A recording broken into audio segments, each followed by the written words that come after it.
খুব লোম স্পর্শকাতর একটি ব্যাপার। অসুচ কি কুসংস্কার, নাকি সত্যি এর শাস্ত্র সিদ্ধান্ত আছে? রজস্বলা, এটা কি আমাদেরকে শাস্ত্র বলে যে দেবকার্য থেকে বিরত থাকতে, নাকি এটা পুরোটাই কুসংস্কারে আচ্ছন্ন?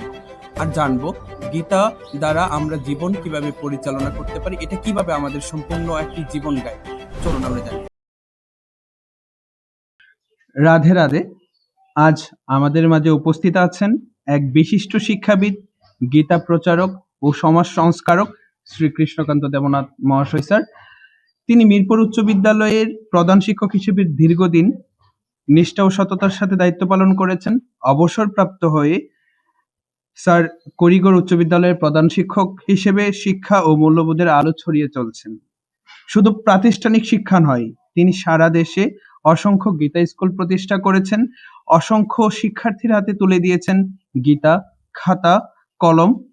শুধু বই নয়, দিয়েছেন নৈতিকতার বীজ। তিনি নিজে গীতার বাণী প্রচার করেছেন ও সমাজের নৈতিক পুনর্জাগরণে সক্রিয়ভাবে কাজ করেছেন। স্যার, আপনাকে জানাই আমাদের আন্তরিক শুভেচ্ছা ও স্বাগত। স্যার, আমাদের সমাজে অনেক অন্ধকার ছড়িয়ে আছে। আজকে আপনাকে পেয়ে আমরা ধন্য। সেই অন্ধকার থেকে আমরা কিভাবে বেরিয়ে আসতে পারি, সকলের হয়ে আমি আপনাকে সেই প্রশ্নগুলোর উত্তর আপনার মাধ্যমে আমরা সমাজে ছড়িয়ে দিব। আপনাকে প্রথমে স্যার আমাদের সত্যসারথী স্টুডিওতে আপনাকে স্বাগত জানাচ্ছি। স্যার, প্রথমেই জানতে চাই, আমাদের একটি বেদি, আমরা প্রত্যেকটা সামাজিক সংস্কারের জায়গায় যেটা প্রথম বাধা হিসেবে আমাদের গণ্য, এবং আমাদেরকে দর্শকরা যে প্রশ্নটা অতীব বেশি পেয়েছি আমরা, স্যার প্রথমেই জানতে চাই সেই প্রশ্নটি, অশৌচ বলতে আমরা কি বুঝি, শাস্ত্রে এর প্রকৃত সংজ্ঞা কি? স্যার। ধন্যবাদ পিএল সাহা, আজকে আমাদের সত্যসারথী এই অনুষ্ঠানে আমন্ত্রণ জানানোর জন্য। আমাদের সনাতন ধর্ম একটা বিশাল এরিয়া নিয়ে আছে, এর মাঝে অনেক গ্রন্থ আছে, আর বেদ হচ্ছে এই সনাতন ধর্মের মূল ভিত্তি। আর বেদের মূল হচ্ছে উপনিষদ, উপনিষদের সারভাগ হচ্ছে গীতা। আমরা সামাজিক ব্যবস্থায় যে ওষুধ আছে, এইগুলিকে আমরা অনেকটা হচ্ছে জন্মসূচ এবং মৃতসূচ হিসেবে জানি। প্রকৃত প্রস্তাবে ওষুধ শব্দের অর্থ হচ্ছে অপবিত্র। আচ্ছা স্যার। আর শৌচ হচ্ছে পবিত্র। এই ওষুধকে আমরা যদি সামাজিক ধর্মীয়ভাবে বিচার বিশ্লেষণ করি, তাহলে আমরাকে তিন ভাগে ভাগ করা যায়। একটি হচ্ছে কায়িক, বাচিক, মানসিক। আচ্ছা। কায়িক হচ্ছে আমাদের দেহ থেকে যেসব ঘর্ম, ঘাম বের হয়, আর 9টা দরজা আছে নবদ্বার বিশিষ্ট এই দেহ, এই নবদ্বার দিয়ে যেসব প্লেট বের হয়, এগুলাকে আমরা অশুচি হিসাবে গণ্য করি। এগুলাকে যদি আমরা স্নান করি, তাহলে আমরা প্রত্যেক দিন এই অশুচি থেকে আমরা পবিত্র হই। যেমন আরেকটা হচ্ছে এটা দৈহিক বা কায়িক অসুখ, আরেকটা হচ্ছে মানসিক অসুখ বা অপবিত্রতা। যারা মনে মনে অপরের ক্ষতির চিন্তা করে, অপরের অমঙ্গল চিন্তা করে, কুচিন্তা করে, খারাপ ধারণা বীজ হৃদয়ে বপন করে, তাকে বলা হয় মানসিক অসুখ। সে মানসিকভাবে অপবিত্র, তার দ্বারা কোনো পূর্ণ পবিত্র কাজ করা সম্ভব নয়। আরেকটা হচ্ছে বাচিক, আমরা কথা বলে অনেক সময় আমরা অশুচি বা অপবিত্র হই। আমরা এই মুখ দিয়ে যদি খারাপ কথা বলি, খারাপ আচরণ করি, খারাপ অশালীন কথা বলি, যা সমাজে গ্রহণযোগ্য নয়, ধর্মে গ্রহণযোগ্য নয়, পাপ কথা বলি, তাহলে আমরা মৌখিকভাবে বা বাচিকভাবে অশুচি। এখন আমরা যদি বাচিকভাবে বা মানসিকভাবে অশুচি হয়, তাহলে আমরা পরম প্রভুর কাছে যদি প্রার্থনা করি, আমাদের অপরাধ মার্জনার জন্য প্রার্থনা করি, তাহলে ভগবান আমাদের এগুলি থেকে মুক্ত করে দিবে, আমরা পবিত্রতা ধারণ করতে পারি। কিন্তু আমাদের সমাজ ব্যবস্থায় যে আছে জন্মসূচ এবং মৃতসূচ, বর্ণভেদে আমাদের সমাজে 4টা বর্ণের উল্লেখ আছে: ব্রাহ্মণ, ক্ষত্রিয়, বৈশ্য, শূদ্র। তাদের বেদ অনুযায়ী সামাজিক ব্যবস্থা বা ধর্মীয় ব্যবস্থা কারো কারো 1 মাস, কারো 15 দিন, কারো 11 দিন, এভাবে নির্ধারণ করা হয়েছে। যদি কারো বাচ্চা বংশে বা কুলে বাচ্চা জন্মগ্রহণ করে, ক্ষত্রিয়ের 15 দিন, ব্রাহ্মণের 11 দিন, বৈশ্যের 15 দিন এবং শূদ্রের 1 মাস ওষুধ কুল্লা নির্ধারণ করা হয়েছে। তো বাস্তব ক্ষেত্রে এই যে ওষুধ ব্যবস্থাটা আমাদের বেদের, গীতার, বেদের সারভাগ যদি উপনিষদে হয়, উপনিষদে আমি পাই নাই, গীতা আমি গীতাও পাই নাই। এখন এটা কোথায় পাওয়া গেছে? কোনো কোনো পুরোহিত দর্পণে লেখা আছে, যে সব লেখাতে দেখা যাচ্ছে যে এটা মনুসংহিতার মনু মহারাজের কথা উল্লেখ আছে। তো এখন আমার কথা হচ্ছে যে যা মানুষকে বাঁচা বাড়ার মর্ম, যা ধর্ম বলে জানিস তা, এটা বলেছে অনুকূল ঠাকুর। অনুকূল ঠাকুর এবং আরো ওনার সাথে আরো আদর্শ সমাজের আদর্শ স্থানীয় ব্যক্তিরা বলেছেন যে যা জগৎ জীবন পরকালের কল্যাণ করে না, যা সত্যের সন্ধানী নয়, যা সত্যকে ধারণ করে না, তা সনাতন ধর্মের অঙ্গ নয়। যা মানুষের কল্যাণ করে না, তা সনাতন ধর্মের অঙ্গ নয়। ধর্ম মানুষের জন্য, মানুষের জন্য ধর্ম নয়।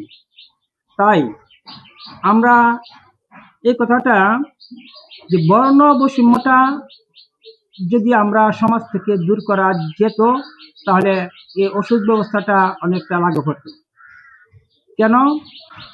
এই পৃথিবীতে যারা এই বর্ণ বৈষম্য সৃষ্টি করেছিল, ভগবান যে উদ্দেশ্যে বা বাণী অনুযায়ী আমরা তার একজনও পালন করি নাই। কেন? কিভাবে?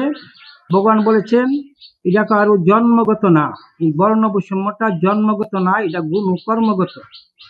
শূদ্রের ছেলেও ব্রাহ্মণ হইতে পারে, বৈশ্যের ছেলেও ব্রাহ্মণ হইতে পারে, ক্ষত্রিয়ের ছেলেও ব্রাহ্মণ হইতে পারে, তার কর্মদ্বার। মানুষ তার জন্মের জন্য দায়ী নয়, কর্মের জন্য দায়ী।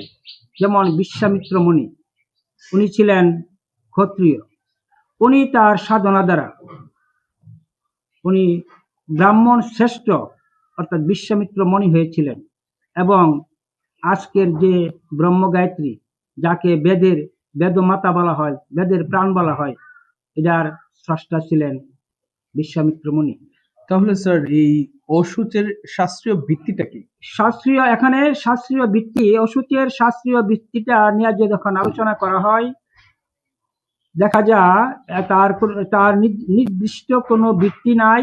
বিভিন্ন পুরাণ এবং সংহিতার থেকে উদ্ধৃত উল্লেখ করা আছে। এই ওষুধ ব্যবস্থা সমাজের এবং মানবের জগৎ জীবন পরকালের কোনো কল্যাণ করে নাই। আর যদি কেউ বলতে পারেন যে ওষুধ ব্যবস্থা করলে, আমার ওষুধ পালন করলে আমার দৈহিক, মানসিক, আধ্যাত্মিক, জাগতিক, পরমার্থিক কল্যাণ হবে, আমি এটা প্রশ্ন রাখতে চাই। আমার বিশ্বাস, আমি যার কাছেই বলেছি, অনেক গুণীজনের কাছে গিয়েছি, আমি তার সদুত্তর পাই নাই। ওষুধ ব্যবস্থাকে আমি বলি সনাতন ধর্মের একটা ক্যান্সার। কেন ক্যান্সার বলছি? এর কারণ হচ্ছে, দেখেন, আমার ছেলে থাকে ইংল্যান্ড, তার স্ত্রীর দিকে বাচ্চা জন্মিছে, ছেলে ফোন দিয়ে বললো, বাবা তোমার তো ভাই দুনিয়াতে আসছে, জোগাড় মঙ্গল দিবা আর কিছু মিষ্টি খাওয়াইবা। খবর শোনার সাথে সাথে আমার সমাজ ব্যবস্থা, আমার 14 গোষ্ঠীর ওষুধ। এখন একটা সন্তানের জন্য এই জন্ম মৃত্যু, এটা পরম প্রভুর নির্ধারিত জিনিস। একটা সন্তান এই পৃথিবীতে পূর্ণ পবিত্র, এই পৃথিবীতে সন্তান এবং শিশু পূর্ণ পবিত্র। এই সন্তান জন্ম নেওয়ার পর আমি, আমার পরিবার, আমার সমাজ কেন অশুচি, কেন অপবিত্র হব? তার সদুত্তর অদ্যাবধি পাই নাই। এরপরের কথা হচ্ছে, আমাদের বাংলাদেশ জাতীয় হিন্দু সমাজ সংস্কৃতির সংস্কার সমিতি এবং নেপালের বিশ্ব হিন্দু মহাসংঘের একটা সিদ্ধান্ত ছিল যে জন্মসূচ কোনো ওষুধ নয়। আচ্ছা, জন্মাসুচ বা অসুচ কোনো ওষুধ নয়। যার দিকে বাচ্চা জন্মগ্রহণ করে, যার বাচ্চা যে প্রসব করেন, ওনার যতদিন পর্যন্ত দেহ থেকে রক্ত নির্গত হয় বা উনি সুস্থ না হন, ততদিন পর্যন্ত উনাকে আমরা অসুচ হিসাবে বা অপবিত্র হিসাবে গ্রহণ করা বলা হয়। ওনার দ্বারা কোনো দেবকাজ এবং মন্দিরে পূজা পার্বণ করা সঠিক নয়, কিন্তু সমাজের অন্যান্যরা করতে পারবে না। এটা হচ্ছে একটা বিতর্কিত কাজ। কেননা আমার পরম প্রভু আমার পরিবারের সদস্য, আমরা আমার নিত্য পূজা নিত্য সেবা না দিয়ে আমরা কোনোদিন আমরা জল গ্রহণ দুপুরে খানা গ্রহণ করি না। আগে আসনে পূজা দিতে হবে, তারপর খাদ্য গ্রহণ করতে হবে। অনেকেই করে, কিন্তু যখন দেখা যায় কারো বাচ্চা জন্মিছে, উনি ওই সমাজে ওই যারা তার অন্তর্ভুক্ত তারা সমস্ত পূজা পার্বণ বন্ধ এবং আসনে পূজা দেয় না, সেবা দেয় না, সন্ধ্যা করে না, রন্তাদি পাঠ করে না, এমনকি মালাও জপ করে না।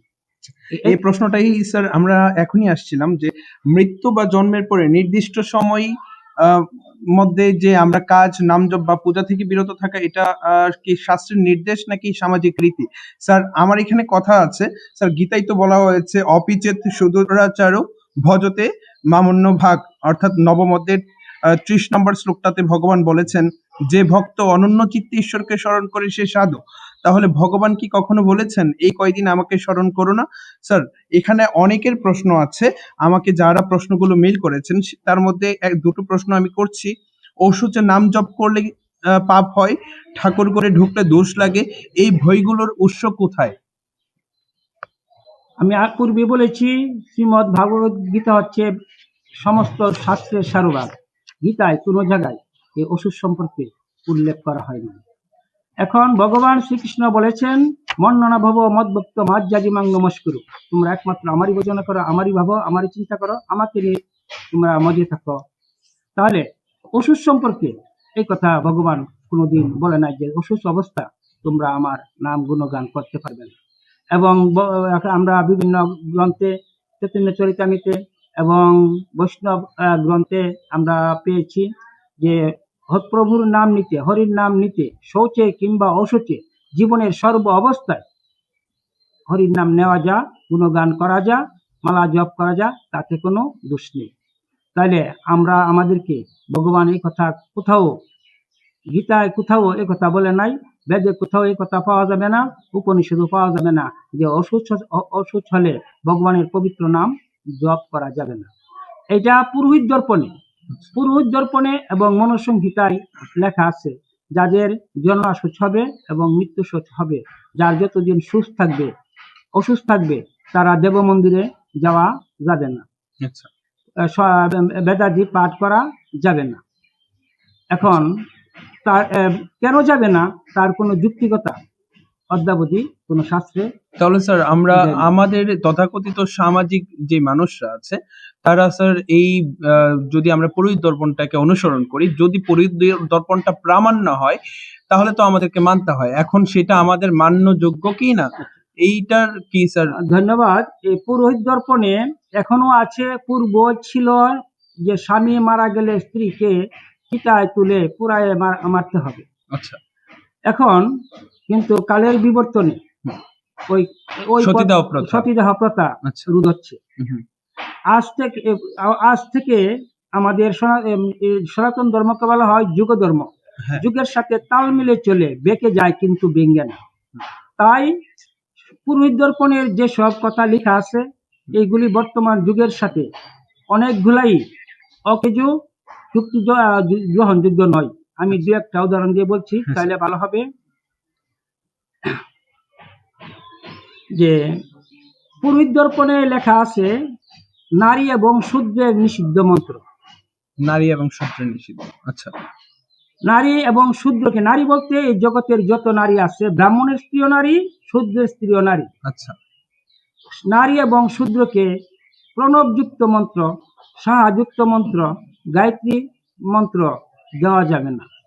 যদি দেওয়া হয় তাহলে মন্ত্রদাতার অধোগামী হবে, তার খারাপ হবে।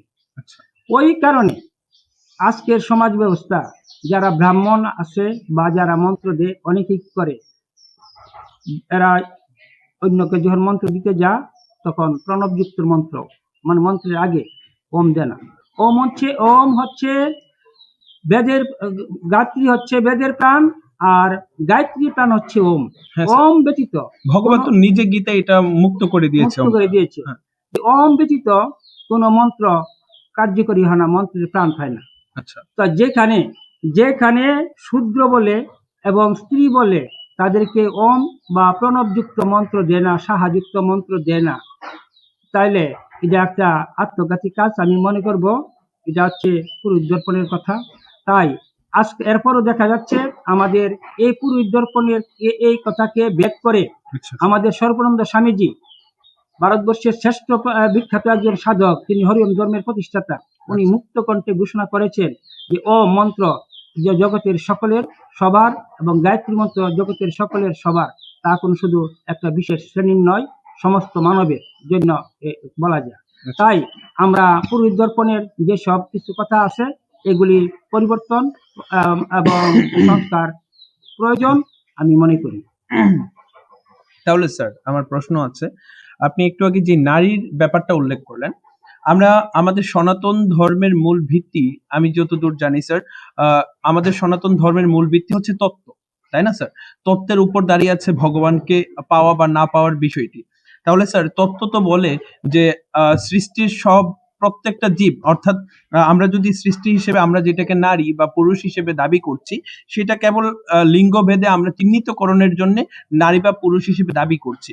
কিন্তু ভগবানের লীলা থেকে যদি আমরা তত্ত্বটা উদ্ঘাটন করি, তত্ত্ব আমাদেরকে প্রমাণ দিচ্ছে যে পৃথিবীর সকলেই নারী, কেবলমাত্র পুরুষোত্তম ভগবান তিনিই একমাত্র পুরুষ, আর আমরা সবাই নারী। যদি স্যার তাই হয়, তাহলে স্যার নারী ভেদটা কিভাবে হলো? তাহলে তো স্যার আমাদের দেখা যায় ব্রাহ্মণ যেই কথাটা বলছে যে নারীকে ওমকার মন্ত্র দেওয়া যাবে না, তিনিও তো একজন নারী। তত্ত্ব তো তাই বলছে স্যার। তাহলে তিনি যদি নারী হয়, তাহলে কি তিনি নিজেকে নারী জ্ঞান করছেন না? আর স্যার আমার প্রশ্ন আছে, তিনি যদি নিজেকে নারী জ্ঞান না করে, তাহলে তিনি কিভাবে পুরুষোত্তমের ভজনা করতে পারে? স্যার যদি একটু বলেন। কথা হচ্ছে এই বিশ্বের প্রকৃতি হচ্ছে নারী শক্তি, এবং নারীকে আমরা এই বিশ্ব প্রকৃতি বলে মনে করি। এই প্রকৃতির মাঝে আপনি যে কথাটা বলেছেন যে এই সবাই নারী, কথাটা ঠিক।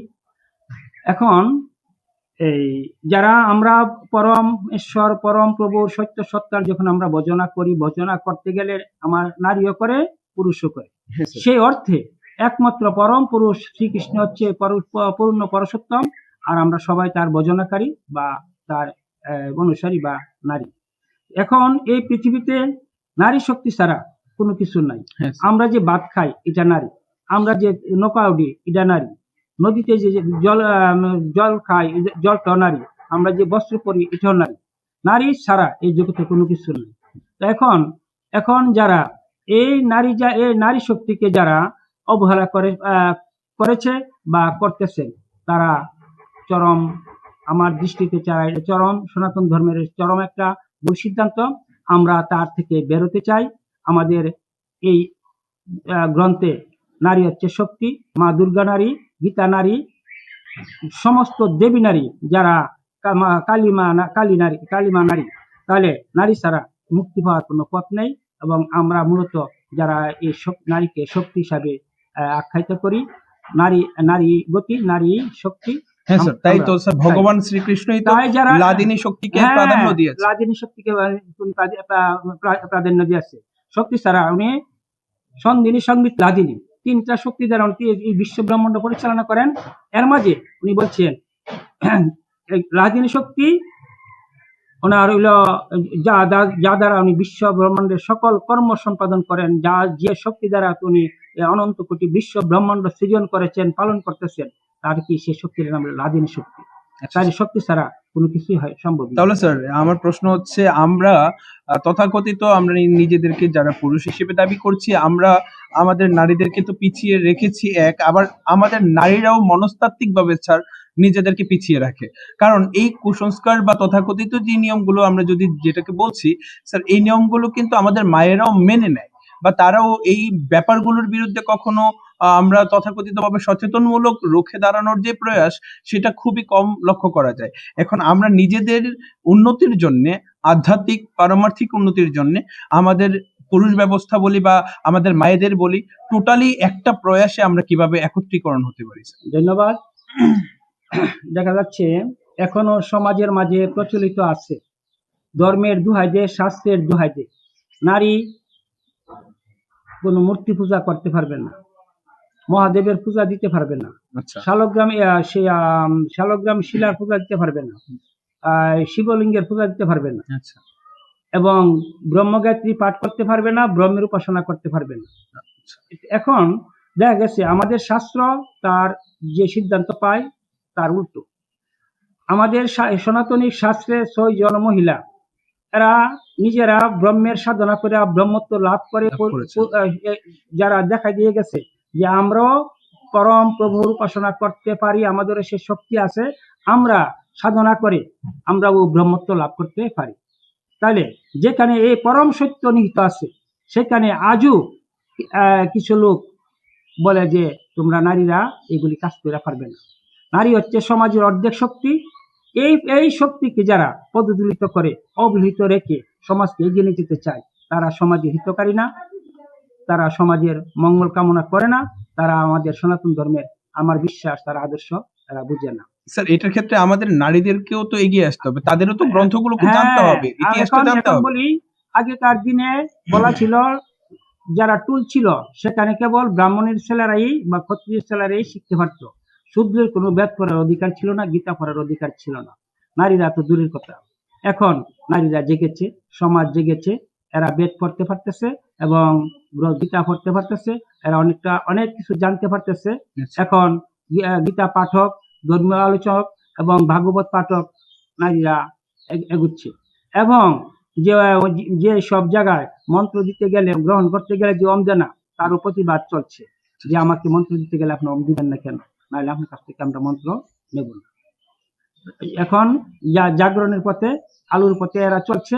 আমার বিশ্বাস একদিন সবার উদ্যোগ নিলে আমরা এই কুসংস্কার থেকে বের হয়ে সবাইকে মিলে পরম প্রভুর উপাসনা আমরা করতে পারবো, এবং আমরাও সকলে সমস্বরে ওম এবং ব্রহ্মগায়ত্রী জপ করে পরম প্রভুর আরাধনা করতে পারবো। আচ্ছা স্যার, তাহলে আমার এই জায়গাটাতেই প্রশ্ন আছে। প্রশ্নটা আসলে আমি তো হোস্টিং করছি স্যার, তাই আমি হোস্ট হিসেবেই করছি।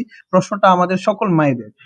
স্যার, রজস্বলা কি শাস্ত্রে অপবিত্রতা হিসেবে বর্ণিত, নাকি এটি নারীর একটি স্বাভাবিক জৈব প্রক্রিয়া? স্যার প্রশ্নটা আমি আবারও করছি, রজস্বলা কি এটা আসলেই শাস্ত্রে বর্ণিত একটি ব্যাপার, নাকি এটা কেবলমাত্র একটি স্বাভাবিক জৈব প্রক্রিয়া? স্যার এইটার উত্তর আগে আমি নিয়ে নিচ্ছি, তারপর পরেরটাই যাচ্ছি। রজস্বলা এটা শারীরিক একটা জৈব প্রক্রিয়া, এটা সৃষ্টির একটা ধারাবাহিকতা। তো এখন আমাদের আর্য ঋষিরা রজস্বলা সম্পর্কে বলেছেন 3 দিন তারা অসুখী অবস্থায় থাকে। আচ্ছা, তাদের এই 3 দিন বা রজস্বলা অবস্থা থাকা অবস্থা ওনারা দেব মন্দিরে পূজা পার্বণ দেওয়া যাবে না। স্যার এই প্রশ্নটাই, দ্বিতীয় প্রশ্নটাই আমি যাচ্ছিলাম স্যার। এই সময় মহিলারা যদি জব দেন বা গীতা পাঠ করেন, তাতে কি কোনো শাস্ত্রবিরোধী কাজ হয়? স্যার একটু বলে নেই, গীতার এই 5ম অধ্যায়ে 18 নম্বর শ্লোকে বলা হয়েছে, বিদ্যা বিনয়ে সম্পন্নে ব্রহ্মণেগা বিহস্তিনী শুনিচ এবশ্য অপাকে চ পণ্ডিতা সমদর্শিনী। অর্থাৎ স্যার জ্ঞানী ব্যক্তি সবার মধ্যে সমদৃষ্টি রাখেন। স্যার আত্মা যখন দেহের ঊর্ধ্বে, তখন দেহের স্বাভাবিক প্রক্রিয়া কি আত্মার পবিত্রতা নষ্ট করতে পারে? স্যার অনেকের প্রশ্ন, মাসিকের সময় মন্দিরে গেলে কি পাপ হয়?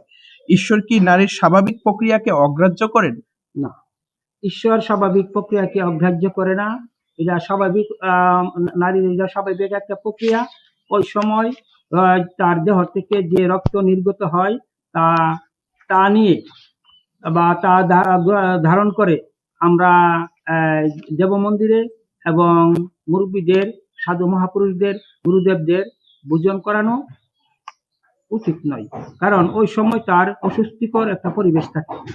তাছাড়া নাম জপ করা, মালা জপ করা, প্রভুর নাম নেওয়াতে কোনো অবস্থাতেই বাদ দেওয়া যাবে না।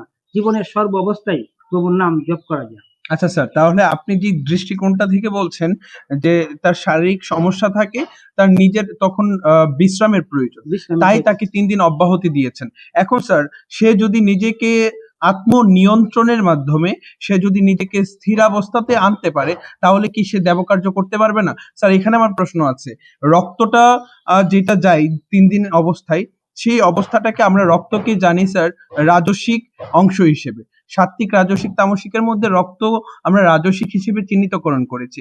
স্যার, রাজসিক হিসেবে যদি চিহ্নিত করি, তাহলে স্যার এই রক্তটা কি আমি দেহ থেকে বাদ দিতে পারবো বা দেহ অংশ থেকে বাদ দিতে পারবো? তাহলে স্যার এই দেহ অংশ হওয়া সত্ত্বেও আমি তখন কেন দেবকার্য থেকে বিরত থাকবো? ধন্যবাদ। এখন কথা হচ্ছে, আমরা আগে বলেছি অসুস্থ অবস্থা যখন মানুষ থাকে তখন তার দেহ থেকে যে সব মল শৌচ এগুলি নির্গত হয়, তখন আমরা তাকে অপবিত্র বলে ধারণা করি। অপবিত্র অবস্থা দেব মন্দিরে যাওয়া ঠিক নয়। আমরা স্নান করে মন্দিরে যাই। তদ্রূপ মেয়েদেরও যখন 3 দিন তার শরীরে এই অবস্থা থাকে, তখন এই 3 দিন সে অশুচি অবস্থায় থাকে। সেই কারণে সে মন্দিরে তার যাওয়া আর্য ঋষিরা এটা এলাও করে নাই। বলছে তুমি 3 দিন মন্দিরে দেবকার্য করবে না, সন্ধ্যা আহ্নিক এবং নাম জপ বসে বসে করতে পারবে। আচ্ছা স্যার, তাহলে যুগ যেখানে পরিবর্তন হচ্ছে, আমাদের সমাজের সাথে তাল মিলিয়ে যেখানে আমাদের নিয়মগুলোকে অনেক মডিফাই হচ্ছে, যেগুলো আগে অনেক হাইট ছিল। স্যার, এখন আমার প্রশ্ন হচ্ছে, এই যে 3 দিন, যদি আমি মাসে 3 দিন হিসেব করি, বছরে 60 দিন স্যার, তাহলে এই 36 দিন, তাহলে এই যে 36 দিন একটা হিউজ পরিমাণ দিন আমি যে নষ্ট করছি স্যার অশুচি হিসেবে, এটা তো একটা ন্যাচারাল প্রক্রিয়া। তাহলে স্যার এই প্রক্রিয়াটাকে কিভাবে আমরা, এই সিস্টেমটাকে কিভাবে আরো মডিফাই করা যায়? আর নতুবা স্যার আমরা যদি এই 3 দিন থেকে নিজেকে বিরত রাখি দেবকার্য থেকে, এই সুযোগগুলো আমার থেকে কি হাতছাড়া হয়ে যাচ্ছে না? ভগবান নারীদেরকে সে শক্তি দিয়েছেন, এবং তারা এই 3 দিন, মাসে যদি 3 দিন বা তার জীবন তাদের এই মাসিকটা ধারাবাহিকতাটা 12 বছর থেকে 50 বছর পর্যন্ত থাকে, বা 40 বছর। এই 40 বছরে যদি যে সময়টুকু এরা ভগবান সাধনা থেকে, সেবা কার্য থেকে বাদ করে, তার জন্য ভগবান তাদের প্রতি অসন্তুষ্ট হবে না। কারণ ভগবানের আমরা পবিত্রতা রক্ষার জন্য আর্য ঋষিরা, তার ভগবানের ভক্তরা বলেছেন যে তাছাড়াই এরা যখন নাম জপ করবে, সন্ধানী করবে, অবসর সময়ে বসে মালা জপ করবে, তার ওই কার্যটা আমার বিশ্বাস পূর্ণ হবে। তাহলে কারণ স্যার ভগবানের এখন তো নির্দেশনা মতে, ভগবানের আর্য ঋষিদের মতে, এবং এটা যে সাধনা পূজা পার্বণ দিতে পারে না, তার জন্য তার কোনো পাপ হবে না। তাহলে স্যার এখনো তো অনেক সচেতন ব্যক্তিত্বরা যারা একদম মুক্তভাবে বলছে যে উক্ত অবস্থায় পবিত্রতা, বাহ্যিক পবিত্রতা নিয়ে এসে সে সমস্ত কার্য করতে পারবে, যদি না তার মানসিক কোনো দ্বিধা থাকে। মানসিক দ্বিধাকে যদি সে ওভারকাম করতে পারে, তাহলে করতে পারবে। যে এই জিনিসটা কিন্তু স্যার এখন মোটামুটি হলাও করে অনেক ব্যক্তিত্বরা বলছেন। যেমন আমরা সেখানে অনেক সদ্গুরুদের উল্লেখ পাই, যারা ওপেনলি তাদের শিষ্যদেরকে এই জিনিসটা বলছেন। তাহলে স্যার এই জিনিসটা কি আমাদের একটা উন্নতির প্রয়াস না? এখন পর্যন্ত উন্নতির প্রয়াস থাকলেও এখন পর্যন্ত তার মডিফাই করার মতো এবং তাকে গ্রহণ করার মতো কোনো জোরালো বক্তব্য বা শাস্ত্র প্রমাণ আমরা পাই নাই। যেটা আছে যে আমাদের সমাজ যারা পরিচালনা করে, তাদের ভাষ্যে এবং গীতার আলোকে আমরা এই কথা বলতে পারি, যতদিন পর্যন্ত আমার দেহ থেকে স্যার গীতার আলোকে, গীতা থেকেই স্যার এই জিনিসটা হাইলাইট করা হয়েছে স্যার। আমি যতদূর জানি এই হাইলাইটিং, এই ব্যাপারটা কিন্তু স্যার গীতাতে নিষিদ্ধকরণ নেই।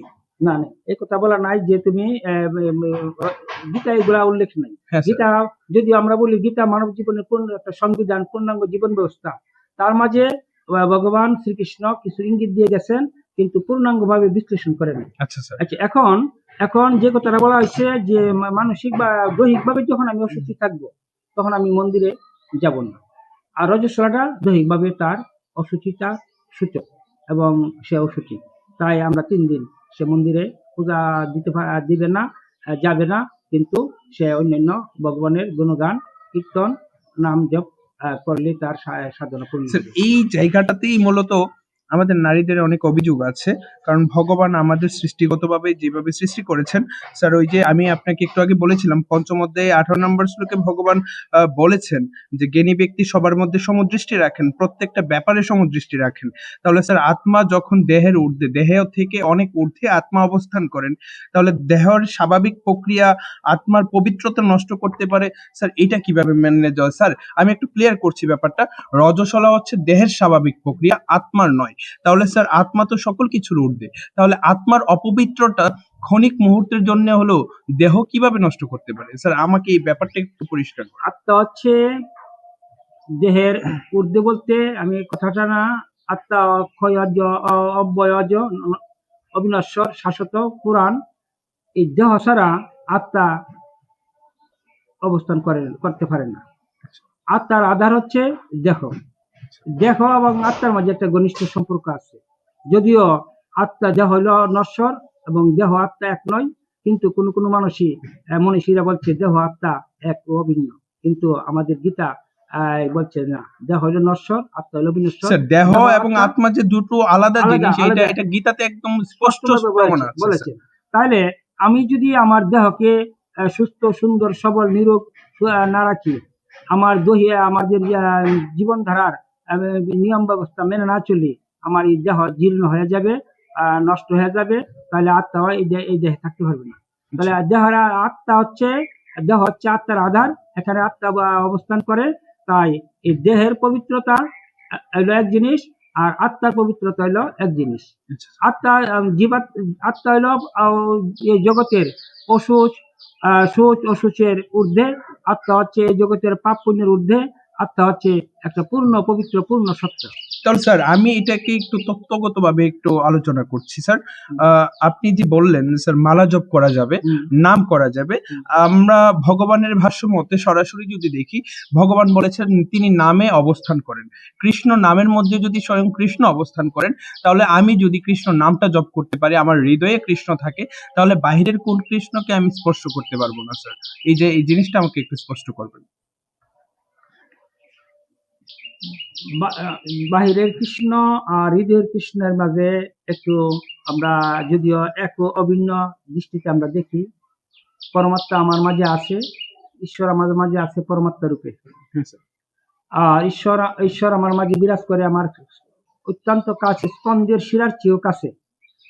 তাইলে কথাটা হচ্ছে, আমরা যদি মন্দিরে গিয়ে আমি রজস্বলা অবস্থায় যদি আমি পরম প্রভুর নাম জপ করতে পারি, ওনার ধ্যান করতে পারি, ওনার চিন্তা করতে পারি, আমি ওনার মন্দিরে গিয়ে আমি ওই অবস্থায় সেবা দিতে পারবো না কেন? কথাটা হচ্ছে হ্যাঁ স্যার। এখন কথাটা হচ্ছে, আমাদের বাহ্যিক দৃষ্টিতে, সামাজিক দৃষ্টিতে, দৈহিক দৃষ্টিভঙ্গির আলোকে আমি যখন কোনো কাউকে সেবা দিতে যাব, এই সময় যদি আমার দেহ থেকে রক্ত নির্গত হয়, তখন এবং তখন আমার কিরূপ লাগবে? স্যার এইটাই হচ্ছে মূল বাধাটা স্যার, আমাদের সামাজিক দৃষ্টিকোণটাই হচ্ছে মূল বাধা।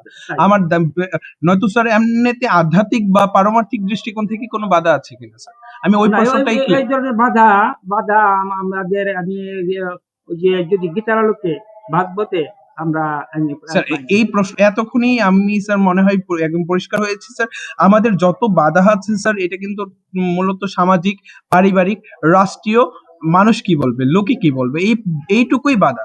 এই বাধাটার বাইরে তো স্যার আর কোনো পারমার্থিক বাধা নেই স্যার। ঠিক আছে, এই প্রশ্নটার মধ্য দিয়ে আমি এই উত্তরটুকু পরিষ্কার করতে পেরেছি হয়তো দর্শকদের কাছে। তারপরেও যদি দর্শকদের কোনো রকম প্রশ্ন থাকে, নিশ্চয়ই কমেন্ট করে জানাবেন। আপনাদের বা মেইল করতে পারেন আমাদেরকে, সত্যসারথী আমাদের মেইলে। আপনাদের প্রত্যেকটা প্রশ্ন, আমাদের প্রত্যেকটা আলোচকদের যারা আসবেন তাদেরকে আপনারা যে প্রশ্নগুলো করবেন, আমরা চেষ্টা করব সেই প্রশ্নগুলোকে তাদের সামনে উপস্থাপন করার, এবং ওনারা আপনাদের মতো করে প্রত্যেকটা প্রশ্নের উত্তর দিবেন। আশা করছি আপনারা উপকৃত হবেন। স্যার আমার সর্বশেষ কিছু জিজ্ঞাসা ছিল স্যার, যদি আমরা সত্যিই গীতার দর্শন বুঝে জীবনযাপন করি, তাহলে কি এইসব কুসংস্কার নিজে থেকেই দূরে হয়ে যাবে? স্যার এটা আমাকে একটু গীতার আলোকে বলবেন। আমি পূর্বে বলেছি, বেদের সারভাগ হচ্ছে উপনিষদ, আর উপনিষদের সারভাগ হচ্ছে গীতা। যদি আমরা, ভগবান যেহেতু বলছে আমি গীতা জ্ঞান আশ্রয় করি, ত্রিলোক পালন করি, গীতা আমার জ্ঞান, গীতা আমার পরম গৃহ। ভগবানের এই কথার আলোকে আমরা বলতে পারি, যদি আমরা গীতাকে আশ্রয় করি, গীতার জ্ঞান পালন করি, তাহলে আমাদের এই সমস্ত কুসংস্কারের ঊর্ধ্ব থেকে আমরা ভগবানকে লাভ করব। সমাজ সুন্দর হবে এবং একটা সমাজ হবে সত্য, সুন্দর, কল্যাণময় সমাজ। এবং এই যে সমাজে কোনো দ্বিধা, দ্বন্দ্ব, হিংসা, বিদ্বেষ থাকবে না। তাহলে কিন্তু স্যার দুঃখের বিষয়, আজকে তো অনেক কিন্তু গীতা পাঠ হচ্ছে। কিন্তু দুঃখের বিষয়, হ্যাঁ, গীতা পাঠকরা যারা আমাদের সমাজে পাঠ করে, বাস্তব কথা হচ্ছে ওনারা নাম দিয়ে রাখে গীতা পাঠক, গীতা পাঠ করবে, কিন্তু আসলে বাস্তবে তারা গীতা পাঠ করে না। একটা শ্লোক পাঠ করে, যে শ্লোকের আলোকে একটা কাহিনী তুলে, ওই কাহিনীর আলোকে এরা কিছুক্ষণ পাঠ করে, 1-2 ঘন্টা কাটিয়ে দেয়।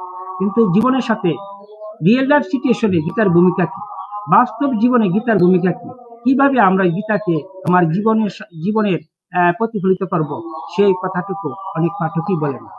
গীতা এই কারণে, এম, যদি আমি গীতার মর্মকথা আমার জীবনে, আমার চরিত্রে, আমার কাজকর্মে ফুটিয়ে না করতে পারি, এই গীতা পাঠ করার কোনো মূল্যায়ন নেই। তাই আমরা এই গীতার আলোকে যদি আমরা চলতে চাই, সবাই যদি চলে, এই সমাজ হবে একটা সুন্দর, সত্য, কল্যাণময় সমাজ, যে সমাজে হিংসা, বিদ্বেষ, দ্বিধা, দ্বন্দ্ব কিছুই থাকবে না। কিন্তু বাস্তব সত্য, আমরা গীতা পাঠ করি, কিন্তু আমাদের সমাজ ব্যবস্থা গীতার প্রতিফলন নাই বললেই চলে। স্যার তাহলে গীতার মূল শিক্ষা কি, ভয় না মুক্তি? গীতার 2য় অধ্যায়ে 47 নম্বর শ্লোকে ভগবান বলেছেন কর্মণ্যেবাধিকারস্তে মা ফলেষু কদাচন। আবার গীতার 18 অধ্যায়ের 66 নম্বর শ্লোকে ভগবান বলেছেন সর্বধর্মান পরিত্যাজ্য মামেকং শরণং ভজ।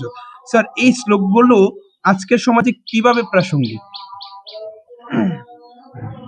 গীতার এই শ্লোকগুলা আজকের সমাজে অনেকটাই প্রাসঙ্গিক, এবং গীতার রূপ আস্তে আস্তে সমাজে প্রতিফলিত হচ্ছে। গীতার গান সমাজে ছোট বড় মানুষ জানতে পারছে, এবং কিন্তু বাস্তবে প্রয়োগ করতে গিয়ে আমাদের কাছে বাধা পাচ্ছে। কার কাছে? যারা সমাজপতির কাছে। এখন আমাদের যে দর্শন, গীতাটা গীতা দর্শনের দর্শন, সনাতন ধর্মের উত্তম, সনাতন ধর্ম একটা বিজ্ঞান, আর এই গীতা হচ্ছে বিজ্ঞানের বিজ্ঞান। তাই আমরা যদি গীতাকে আমার জীবন, রিয়েল লাইফ সিচুয়েশনে বাস্তবে প্রয়োগ করতে পারি এবং করা যায়, তাহলে এই গীতাই হবে আমাদের জীবনের মূল লক্ষ্য। সমাজ হবে সুন্দর। এখন এগুলি প্রয়োগ করতে আমাদের আরো কিছু সময় লাগবে। যারা গীতা প্রেমিক, গীতা পাঠক, এরা যদি এই গীতার জীবনের সাথে গীতার সম্বন্ধটা স্থাপন করতে পারে, তাহলে এই গীতা হবে আমাদের সবচেয়ে পরম বন্ধু। আর গীতা পাঠ করার মধ্যে যদি সীমাবদ্ধ থাকে, রিয়েল লাইফ সিচুয়েশনে যদি আমরা গীতার প্রয়োগ না করতে পারি, তাহলে গীতা পাঠ করার কোনো কাজে আসবে না। তাই আমরা এই সমাজের যারা গীতা পাঠক, গীতা শিখে, আমি তাদের কাছে অনুরোধ করব, আমরা যেন বাস্তব জীবনে গীতার সাথে সম্পর্ক স্থাপন করি, গীতার জ্ঞান স্মরণ করে আমরা কর্মজীবনে প্রবেশ করি এবং কাজ করি।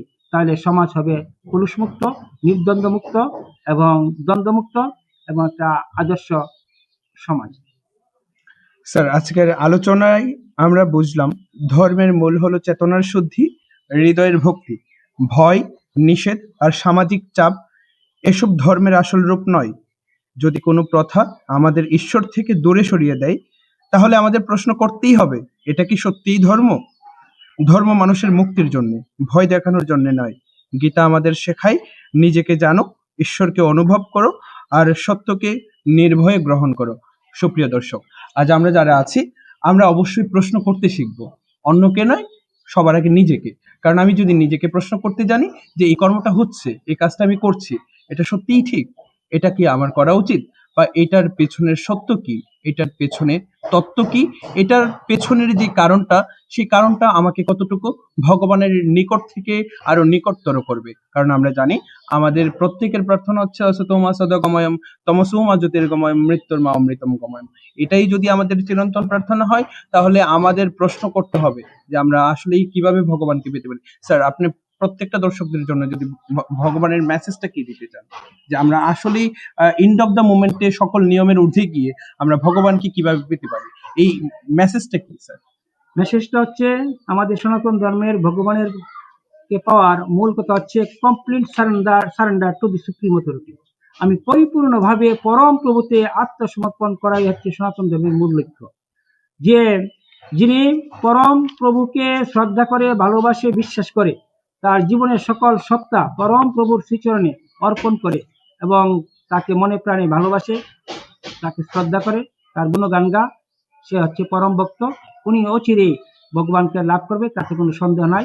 যে আমার কথা নয়, ভগবানের কথা।